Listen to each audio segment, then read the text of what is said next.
오늘 말씀은 디도서 3장 6절 7절 두 절입니다. 디도서 3장 6절 7절입니다. 우리 찾으셨으면 같이 한번 읽겠습니다. 우리 구주 예수 그리스도로 말미암아 우리에게 그 성령을 풍성히 부어주사 우리로 그의 은혜를 힘입어 의롭다 하심을 얻어 영생의 소망을 따라 상속자가 되게 하려 하심이라. 아멘. 오늘 말씀을 이제 우리가 보게 되면 성령을 풍성히 부어주사라는 말로 시작이 됩니다. 우리가 예수 그리스도를 믿기 전에는 이 세상 풍속을 따라서 순정하지 아니하고 어리석은 자여 여러 가지 정욕과 행락의 종노릇한 자여 악독과 투기를 일삼은 자여 가증스러운 자여 피차 미워한 자였으나 라고 지금 3장에 보게 되면 3절에 그런 말씀이 있습니다. 우리가 예수님을 믿기 전에는 바로 3절에 있는 것처럼 어리석은 자였고 순정하지 못하는 자였고 속은 자고 정욕과 행락의 종노릇했고 악독과 투기를 일삼은 자였다는 겁니다. 그러니까 믿음이 없는 자들은 이 세상의 모든 악을 다 저질리고 산다는 겁니다. 그런데 은혜가 풍성하신 예수 그리스도로 말미암아 하나님의 은혜로 예수 그리스도를 이 땅에 보내주셨기 때문에 우리가 그 예수 그리스도를 믿음으로 말미암아 우리에게 구원을 받는 역사를 주셨는데 구원을 받은 역사가 그거로 끝나는 게 아니라 우리에게 무엇을 부어주셨느냐? 성령을 부어주셨다는 겁니다. 제가 늘 말씀드리지만 우리가 예수 그리스도를 주로 고백을 하고 성령으로 거듭나면 이란 말을 많이 씁니다. 우리가 십자가에서 예수 그리스도와 함께 죽었다 그러면 하나님께서 우리에게 부활시켜서 우리에게 성령을 주신다고 말씀하셨어요. 그래서 우리가 입으로 예수 그리스도를 고백하고 내 주로 고백하고 내가 그리스도와 함께 십자가에 못 박혀 죽었노라고 고백하는 순간 여러분은 하나님께서 성령을 선물로 주시는 겁니다. 그래서 이 성령이 우리에게 주시면 어떤 일이 벌어지느냐 하는 거예요. 사실 여러분 성령이라는 말 이게 어디에서 처음으로 성령이라는 말이 나오느냐 사실은요 오늘 성령에 대해서 조금 말씀을 드리려고 그러는데 창세기 1장 3절에 이미 성령에 대한 얘기가 나옵니다. 지난주에 제가 말씀을 드렸어요. 예수님이 언제 이 세상에 오셨는가 하는 것은 창세기 1장에 하나님께서 천지 창조를 하실 때 말씀으로 창조하셨을 때 처음에 빛이 있으라라는 말로 시작이 됐다 그랬는데 그 빛이 무엇이었느냐? 예수 그리스도였다고 말씀을 드렸습니다. 똑같이 하나님이 이 영이 하나님의 영인 다시 말해서 성령이 언제부터 우리에게 있었는가? 언제 그 영이 있었느냐? 우리가 늘 말씀드리지만 하나님 한 분 아버지 계시고 예수 그리스도가 계시고 성령이 계신데 이 세 분이 한 분이 돼서 삼위일체를 늘 말씀드립니다. 그렇다는 얘기는 처음부터 하나님의 말씀대로 성령도 같이 계셨는데 그게 창세기 3장에 나옵니다. 창세기 1장 3절에 이런 말이 있어요. 1장 2절에 땅이 혼돈하고 공허하며 흑암이 깊음 위에 있고 하나님의 영은 수면 위에 운행하시더라 그랬습니다. 그러니까 이 땅이 혼돈하고 천지 창조가 되기 전에 빛이 있으라고 하기 전부터 누가 이 땅을 운행하셨느냐? 이 모든 세상을 누가 운행하셨느냐? 성령이신 하나님의 영이 이 땅을 운행하고 계셨다는 거죠. 그러므로 이 모든 세계, 우리가 지금 사는 세상은 누구에 의해서 유지되고 누구에 의해서 운행이 되느냐? 바로 성령에 의해서 운행이 된다는 겁니다. 그래서 오늘 여기 본문에 하나님의 영이 언제부터 있었느냐? 성령이 언제부터 있었느냐? 태초부터. 아니, 그 전부터, 태초 이전부터 성령은 계셨습니다. 근데 성령이 우리에게 언제 나타나셨느냐? 여러분, 조금 얘기하면은, 열왕기 하에 보게 되면, 열왕기 하의 2장에 보면 엘리야와 엘리사 얘기가 나옵니다.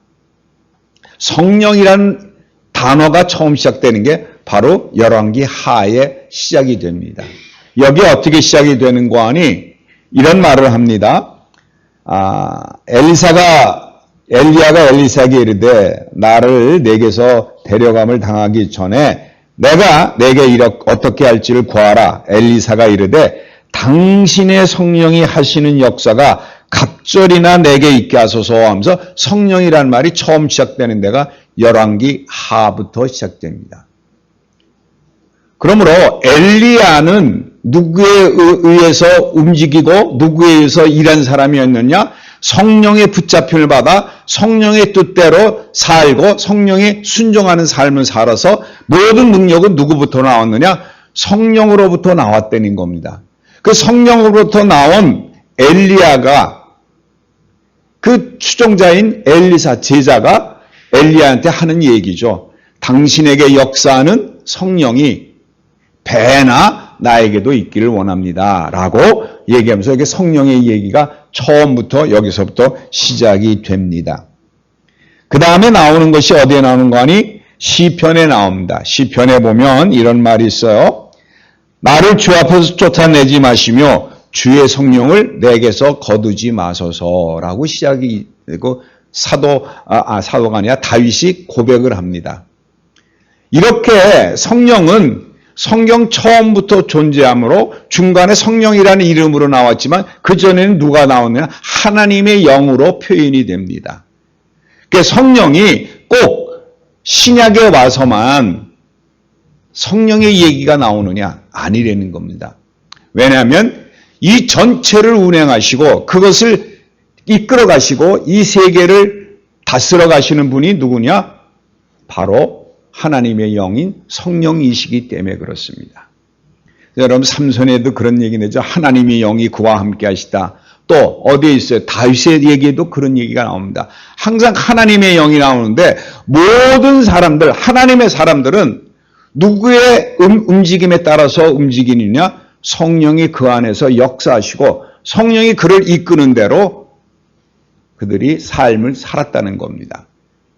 그래서 구약에 뿐만 아니라 이 신약에 가서 성령의 이끌림을 받는 삶을 사는 게 바로 무엇이냐? 하나님의 이끌림을 받아서 살아야 되는데 여러분 잘 아시지만 예수님이 어떻게 잉태되셨어요? 성령으로 말미암아 잉태하셔서 마리아가 성령으로 잉태해서 예수 그리스도가 태어나기 시작했습니다. 그래서 어떤 의미로 보면 예수님은 완전히 성령의 움직임에 따라서 성령이 지시하시는 대로 그 말씀대로 순종한 삶을 산 분이 바로 예수님이라는 겁니다. 성령에 의해서 잉태되셨죠? 성령에 의해서 태어나셨죠? 그가 삶을 살면서 예수님이 40일 동안 광야에 나가셨죠. 그런데 거기 성경에 보면 이런 말이 있습니다. 성령의 이끌림을 받아 마귀에게 시험받으러 가시더라 하는 말이 나옵니다. 그러므로 마귀에게 시험받는 것조차도 누구의 인도함을 받았어요? 성령의 인도함을 받았어요. 그래서 예수님의 삶을 보면 예수님은 하나님의 말씀이 그대로 순종한 삶을 살았는데 그 말씀이 전해지는 게 누굴 통해서 전해지냐? 하나님 아버지와 성령을 통해서 예수 그리스도께 연결이 된 거라는 겁니다. 그러므로 어떻게 보게 되면 우리도 성령을 받지 아니하면 우리는 예수 믿는 사람이 아닌 거라는 겁니다. 그러므로 이 성령이 굉장히 중요한 건데 이 성령을 보세요. 요한복음 3장 5절에는 이런 말이 있어요. 예수께서 대답하시되 진실로 진실로 내게 이르노니 사람이 물과 성령으로 나지 아니하면 하나님 나라에 들어갈 수 없다 이렇게 되어 있습니다.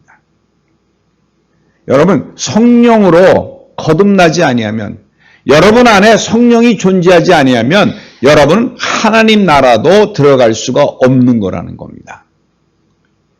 신약에 보게 되면 계속 이런 얘기가 나오는데, 성령으로 말미암 자권은 아버지께로 갈 자가 없다는 얘기도 할 뿐만 아니라 성령이 우리로 하여금 하나님이 우리의 하나님이라고 고백하게 하신다는 말도 있고요.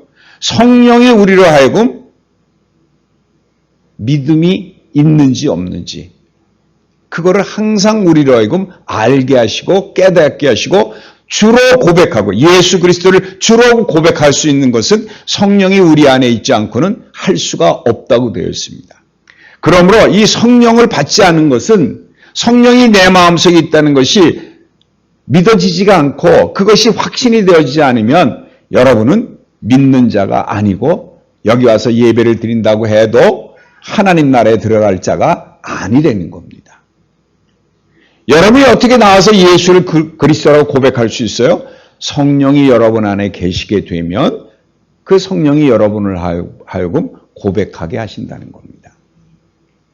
그러면 성령이 이렇게 중요하지 않아요? 그럼 이 성령이 어떻게 우리 안에 들어오는가 하는 거예요. 오늘 본문에 보면 뭐라 그랬죠? 오늘 본문에 보게 되니까 예수 그리스도로 말미암아 우리에게 성령을 풍성히 부어주사. 그러니까 예수 그리스도로 말미암지 않고는 성령이 우리 안에 들어올 수가 없다는 사실을 오늘 본문이 얘기하고 있습니다. 예수 그리스도만이 우리에게 성령을 풍성히 부어주시는 거예요. 그러니까 여러분, 성령이 들어오시면, 여러분 믿음이 있으면 성령이 풍성히 존재하시는 분들이에요. 성령이 충만하신 자들이라는 겁니다. 근데 언제 여러분 성령을 받으셨나요? 이 성령을 받아라 할 때 그것을 받기만 하면 됐는데, 여러분 잘 아시지만 태초에 천지를 창조하신 다음에 마지막 날에 사람을 만드십니다. 흙으로 만드셨어요. 여러분 흙으로 만들었어요. 그러니까 이것은 뭐냐? 아직 몸뚱아리는 있지만 그가 살아나진 못한 거예요. 움직이지 못하고 죽어있는 상태였어요. 그런데 하나님께서 코에다가 생기를 불어넣으심과 함께 생령이 된지라 라는 말을 씁니다. 우리는 죽어있는 몸이었고 흙으로 만든 몸이었는데 하나님이 생기를 불어넣으시다. 다시 말해서 성령을 불어넣으심과 함께 사람이 된 거예요. 그런데 아담과 하와가 선악을 알게 하는 열매를 따먹음과 동시에 이 성령을 걷어가신 거예요. 그래서 우리가 생명이 없어지게 되니까 우리 몸은 어떤 몸이 됐냐? 죽은 몸이 된 거예요. 어떻게 보면. 죽은 몸이 됐는데 어떻게 살아있었느냐? 좀비를 생각하시면 됩니다. 우리 영화들이 많잖아요. 좀비들 보면 그냥 죽어있는데도 움직이잖아요. 마찬가지로 우리가 예수 그리스도로 성령이 내 안에 있지 아니하면 우리는 흙으로 만든 존재, 그런 존재로 우리가 살 수밖에 없는 존재라는 거예요. 그런데 어떻게 우리가 아담과 하와를 성령을 걷어가셔서 우리가 죽은 몸이 됐는데 어떻게 이렇게 살아 움직였느냐? 예수를 모르는 사람도 그 안에 사탄이 들어간 거예요. 마귀가 내 안에 들어가서 나로 하여금 살게 함으로 말미암아 우리는 어떤 몸이 됐냐? 살아있는 것 같지만 이미 하나님 보시기에는 다 죽은 자들이라는 거죠. 그러니까 내 안에 있는 사탄이 죽어야 되는데 이 사탄이 뭐냐? 마귀가 내 안에 들어와 있고 그걸 나로 존재하는데 이 마귀를 죽여야 완전히 내가 죽은 몸이 되니까 그래서 십자가에서 죽어야 된다는 말이 그런 얘기입니다. 예수 그리스도께서 죽음으로 말미암아 그 죽음이 나의 죽음이 돼서 내가 십자가에서 가서 죽게 되면 내 안에 있는 마귀가 죽어버리는 거예요. 그럼 내 안에 아무것도 없죠. 성령도 없고요. 마귀도 없어요. 그럼 나는 뭐 같은 존재입니까? 흙과 같은 시체의 존재입니다. 그런데 십자가에서 죽고 우리는 있었는데 예수 그리스도가 부활하셨죠. 부활하셔서 예수님이 이렇게 얘기를 합니다.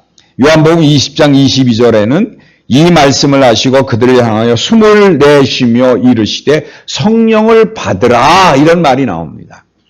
그러니까 예수님이 우리에게 성령을 부어주시기 위해서 십자가에서 우리와 같이 죽고 우리 안에 빈 마음에 우리에게 무엇을 넣어줘요? 성령을 받아라 해서 성령을 넣어주시는 거예요. 근데 성령을 넣어주실 때 그저 조금만 넣어주는 게 아니라 풍성히 부어주신다는 거예요. 그래서 오늘 본문에 있는 것처럼 예수 그리스도로 말미암아 우리에게 그 성령을 풍성히 부어주신다는 말은 바로 그 뜻을 말합니다. 내가 그리스도와 함께 십자가에 죽고 내가 옛날엔 불순종으로 살고 거리석게 살고 투기하고 악독하고 이런 살았던 몸은 내 안에 누가 살아있었기 때문에 그러느냐? 마귀가 살아서 나를 움직였기 때문에 그렇다는 거예요.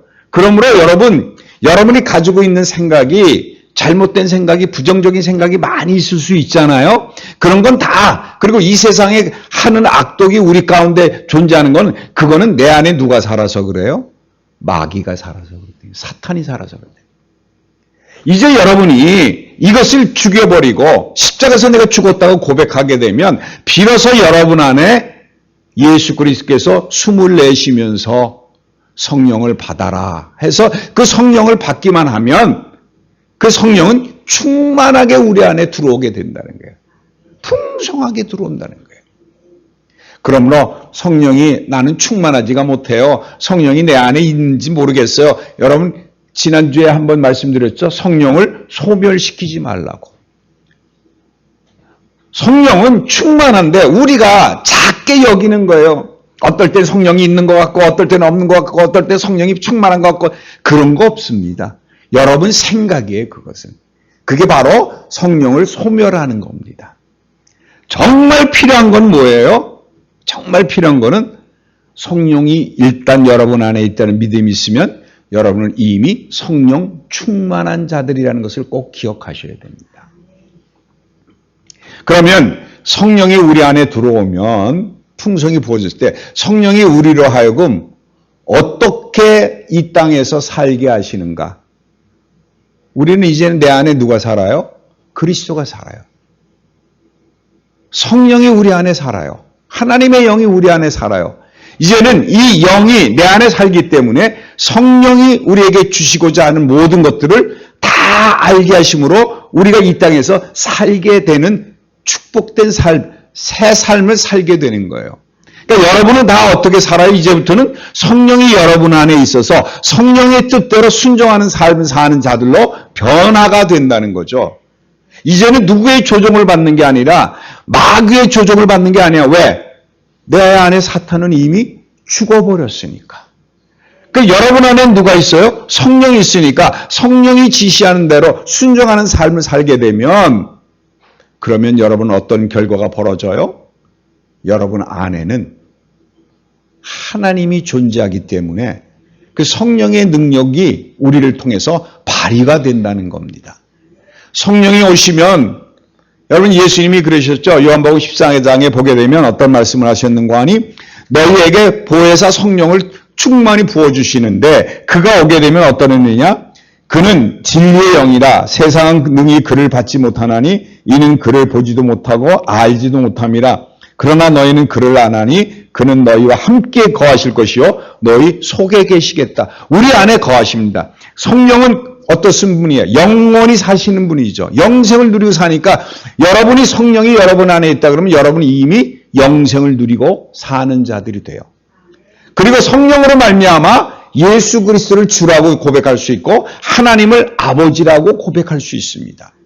그리고 어디 가든지 성령이 우리를 알고 모든 것을 알게 하시기 때문에 누가 어떤 말을 던져도 우리에게 억울한 일을 당하게 할지라도 성령이 우리 안에 계시니까 성령께서 대답할 말을 다 가지고 계셔서 어디 가서 무슨 얘기를 하든지 할 수 있는 얘기를 다 알고 계신 분이 성령이라는 거예요. 그러므로 우리가 성령 충만하지 아니하면 성령이 내 안에 있지 아니하면 우리는 할 말도 제대로 하지 못하고 복음도 전할 수 없고 하나님을 제대로 믿을 수도 없는 존재라는 겁니다. 그리고 성령이 은사를 주시는데 각각 사람마다 알맞은 믿음을 주시는데 어떤 분에게 믿는 사람 믿음을 주시고 어떤 분에게는 가르치는 은사를 주시고 어떤 분에게는 예언하는 은사를 주시고 어떤 분에게는 병 고치는 역사까지도 허락해 주시는 거예요. 그 사람에 따라서 하나님이 은혜에 하나님께서 성령이 우리 안에 계셔서 성령이 각 사람에 맞게끔 각자에게 은사를 주신다는 거예요. 그러므로 성령이 있지 아니하면 여러분에게 주어진 모든 것은 다 여러분이 마귀의 속임수에 넘어가는 거라는 거죠. 저 같은 경우에는 여러분에게 설교할 수 있는 은사를 주셔서 여러분에게 이 말씀을 그게 왜 그래요? 내 능력이 아니라 누구의 능력이라? 바로 예수 그리스도의 영, 하나님의 영, 성령이 우리 안에 계시기 때문에 그렇다는 거예요. 그런데 오늘 성령을 받으면 우리에게 그런 능력도 있고 하나님의 은사가 붙여서 병 고치는 은사와 귀신 쫓아내는 것, 여러분 예수님께서 12제자 내보낼 때 그 영을 주셔서 나가서 그들이 고칠 수 있는 역사를 주셨어요. 그러면 여러분에게도 똑같은 은사가 있습니다. 믿음을 가질 수 있고요. 예배를 참석할 수 있는 은혜를 주시는 게 다 성령의 은혜예요. 성령이 충만하시면 그 성령이 여러분을 알고 움직이게 하신다는 겁니다. 성령이 없으면 믿는 것은 완전히 헛것이 되고 맙니다. 그리고 성령이 여러분과 함께 있을 때 우리는 영생을 취하는 자들이 된다는 거죠. 그러므로 성령이 없다는 것은 믿음이 존재하지 않는 거라는 거예요. 그리고 여러분 잘 아시는 말씀이시죠? 전신갑주를 입으라는 말이 있었는데 그러면 성령이 뭐냐? 그래서 성령의 곧 말씀이 성령의 검이에요. 그러니까 여러분 말씀이 얼마나 중요하냐?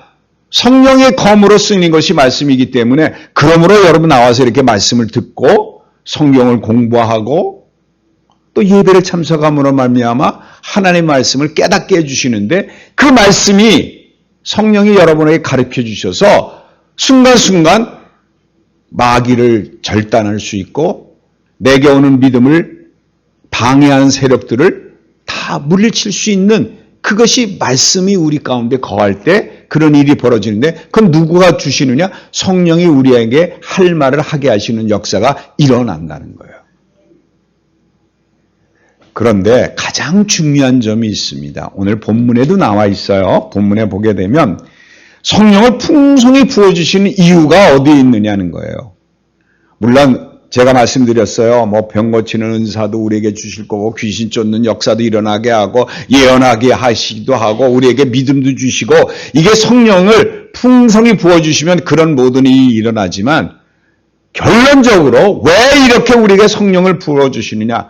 우리하고 은사를 자랑하게 하고 하나님의 능력이 나타나서 이 세상의 모든 것을 해결하고 내가 이 세상에서 잘 먹고 잘 살고 어떤 것을 누리기 위해서 성령을 풍성히 주시는 게 아니라는 것을 여러분 기억하셔야 돼요.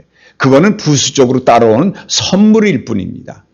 정말 필요한 건 뭐냐? 오늘 7절 보세요. 우리로 그의 은혜를 힘입어 의롭다 하심을 얻어. 첫 번째 일어나는 일이 뭐예요? 성령이 우리 안에 들어오시면 우리를 의롭다고 하신다는 거예요. 우리가 의인이 되는 거예요. 더 이상 죄인이 아니고 우리는 의인이 된 거예요. 그래서 여러분 기도하실 때도 그렇고 예배 드릴 때 모든 찬양할 때 여러분은 이미 죄인이 아니라는 사실을 고백하셔야 돼요. 왜 죄인이 아닐까요? 성령이 우리 안에 있기 때문에 성령으로 말미암아 우리는 의인이 되는 거예요. 내가 의인이 아니고 내가 스스로 의인이 된 게 아니고 우리는 죽을 수밖에 없는 죄인이죠. 그 죄인이면 틀림없어요. 그러나 성령이 우리 안에 거하시기만 하면 어떤 일이 벌어져요? 우리는 의인이 되는 거예요. 여러분 그래서 기도할 때 조심하세요. 이 죄 많은 죄인이 그러지 마세요. 뭐가 죄가 많아요? 이미 성령을 받으셨으면 여러분 죄인이 아니고 의인이시잖아요. 우리를 의롭게 해주신다고 약속했는데 왜 그걸 믿지 못하고 밤낮 이 죄 많은 죄인이 그런 기도하지 마세요. 그거는 아직도 여러분이 속고 있는 겁니다. 성령이 여러분을 통해서 여러분을 죄인이라고 하지 않는데 왜 자꾸 죄인이라고 외치냐는 거예요. 여러분은 의롭게 되셔서 하나님이 여러분을 의인으로 칭해 주시고 하나님의 자녀로 삼아 주시는 거예요. 더 이상 우리는 죄에 묶여 있지 않습니다. 우리는 죄가 이끄는 대로 살지 않아요. 그러므로 우리는 죄인이 아니에요. 왜? 나는 죄에 대해서 죽고 의에 대해서 살았기 때문에 그런 거예요. 오늘 이 자리에 여기 오신 여러분은 다 의인이십니다. 왜? 성령이 여러분 안에 거하시기 때문에 그렇다는 거예요.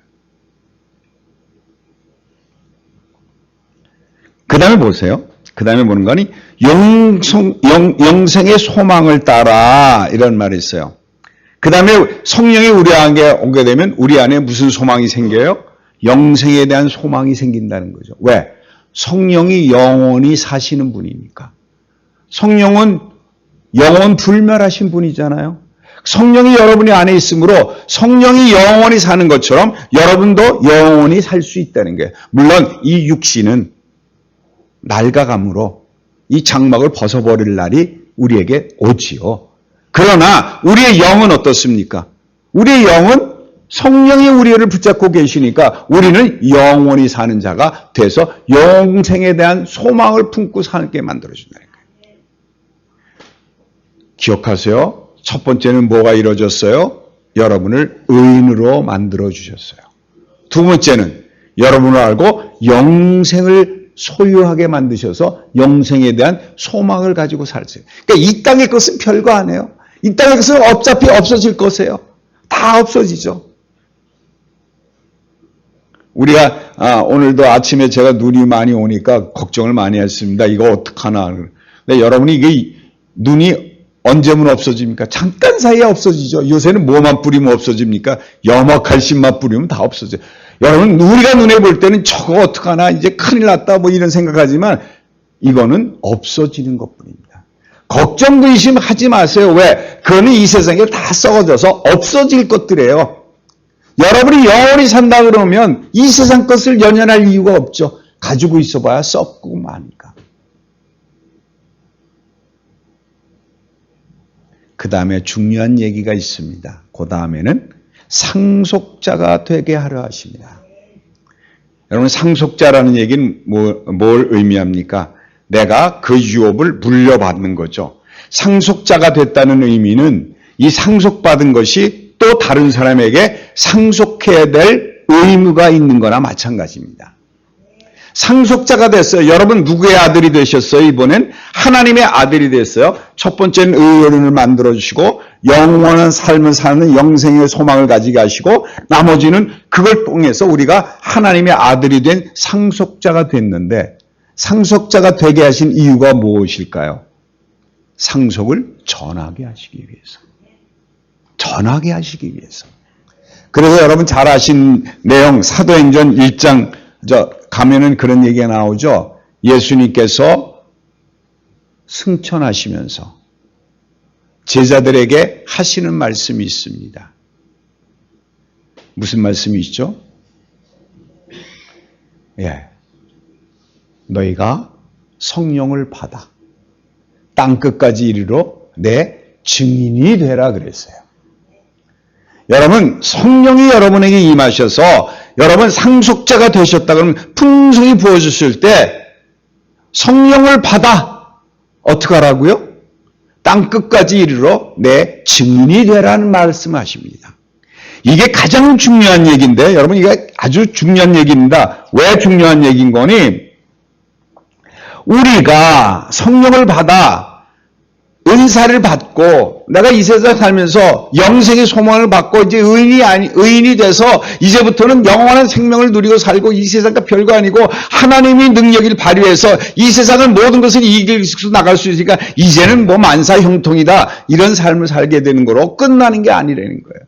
내가 하나님의 자녀가 됐다. 하나님의 아들이 됐다. 이거로 끝나는 게 아니라는 겁니다. 이것을 물려줘야 될 책임이 있는 거예요. 내가 하나님의 자녀가 됐다는 것을 많은 사람들에게 증언해야 된다는 거예요. 땅끝까지 이르러. 그런데 여기에 중요한 내용이 있습니다. 어떻게 하면 그렇게 될 수 있느냐. 성령을 받아. 저는 그 말씀을 읽을 때마다 항상 그 생각을 합니다. 성령을 받아. 그러면 내가 성령을 받았어요. 그렇죠? 그럼 이제는 그 성령을 내 마음대로 이용하는 것처럼 착각하기가 쉬운데 여러분 잘 기억하셔야 될 부분이 있습니다. 그 사이에 단어가 하나를 넣으시면 좋아요. 성령을 받아의 그 가운데 지배라는 말을 하나 넣어주시면 돼요. 성령의 권능을 받는 게 아니라 성령의 권능의 지배를 받아. 나는 이제 성령께서 내 마음속에 말씀을 주시고 나라고 은사 주셔서 쓰게 하실 때 쓰게 하는 것이 바로 내가 순종한 삶을 살 때 다른 사람들에게 복음에 전파되고 증거자가 될 수 있다는 겁니다. 내 지혜로 하는 게 아니에요. 성령을 내가 가져서 내가 마음대로 적재적소에 쓰는 게 아니에요. 그러니까 이렇게 조심하셔야 돼요. 성령 받아라. 이건 내가 주고받는 거 아니에요. 하나님이 허락하셔야 받는 거예요. 예수님만 할 수 있는 일이에요. 여러분 이미 예수 그리스도를 주로 고백하고 내가 십자가에서 죽었다고 고백만 하시고 그걸 믿어지면 이미 성령은 풍성히 여러분 안에 존재합니다. 누구나 다 성령 받은 자들이에요. 그러면 성령의 권능의 지배를 받아 성령이 이끄신 대로 삶을 살게 되면 여러분은 상속자가 됐다는 것, 복음 전파자가 될 뿐만 아니라 하나님이 역사하는 일들이 여러분 속을 통해서 이루어질 거라는 거예요. 오늘도 이 자리에 오신 여러분, 이 눈을 그냥 뚫고 오신 분들이에요. 저는 눈만 오면 항상 걱정되는 일이 뭔가 하니 다른 길은 괜찮은데 우리 교회 이게 올라가라 내려가는 이게 제일 힘들어서 눈만 오면 걱정 근심이 많습니다. 그런데 여러분이 이렇게 올 수 있는 것은 누구의 은혜예요? 성령이 여러분을 움직이셨기 때문에 성령이 길을 다 마련해서 이 자리에 오게 되셨다는 거죠. 우리가 성령의 말씀에 순종한 삶을 살게 되면 이 세상의 어떤 역경도 이겨낼 수 있고 어떤 병도 하나님께서 다 고쳐주시고 이 일이 나는데 그거는 가장 중요한 일이 뭐예요? 성령의 능력의 권능의 지배를 받아야 되는 거예요. 성령이 원하시는 대로 삶을 사는 순종한 삶이 필요한 거예요. 내 머리가 아니라 성령이 나에게 주시는 말씀을 그대로 전하는 게 바로 말씀을 전하는 길이고 성령이 다 알려주신다고 했으니까. 하나님이 오늘도 여러분에게 예수 그리스도로 말미암아 십자가의 죽음으로 말미암아 여러분이 죽음이 되어서 성령을 풍성히 여러분에게 주셨습니다. 여러분 이제는 의인이세요. 여러분 영생을 소유했었고요. 이제는 상속자가 돼서 나가서 복음을 전파하고 성령의 능력으로 사시는 분들이 된다는 겁니다. 이 축복이 옆으로 주어질 거예요. 금년 1년 동안 성령의 능력을 통해서 하나님이 원하시는 뜻들이 이루어질 줄 믿습니다. 여러분 우리 같이 한번 기도하십시다. 하나님 아버지 오늘도 우리에게 은혜를 주셔서 성령을 풍성히 부어주심을 감사합니다. 나는 이미 십자가에서 그리스도와 함께 죽었다고 고백을 하고 그것을 믿음으로 소유하는 순간 우리에게 성령을 주신다고 약속하셨사오니 그 성령이 풍성히 함을 따라 우리가 이 세상을 살 때 성령의 능력으로 살 수 있도록 축복해 주시옵소서. 나는 이미 받은 성령을 가지고 앞으로 남은 삶을 성령이 우리에게 지시해 주시는 대로 성령의 능력을 따라 살게 축복해 주시옵소서. 그래서 우리에게 어려움이 있거나 어떤 문제가 있거나 또 병으로 고생하거나 또는 경제적인 문제가 있거나 마음의 병이 있거나 성령의 능력으로 어루만져 주셔서 우리가 항상 기뻐하며 감사하는 삶을 살게 축복해 주시옵소서. 오늘도 어려운 가운데 이렇게 나와서 하나님을 찬양합니다. 우리가 이 드리는 예배가 하나님 보시기에 아름다운 예배가 되게 하셨사오니 그 축복이 앞으로 계속되며 영원한 삶을 사는 그날까지 우리에게 항상 성령의 축복이 함께할 수 있도록 도와주시옵소서. 오늘도 우리에게 이런 말씀을 주신 축복의 말씀을 주신 걸 감사하며 우리 주 예수 그리스도의 이름으로 기도합니다. 아멘.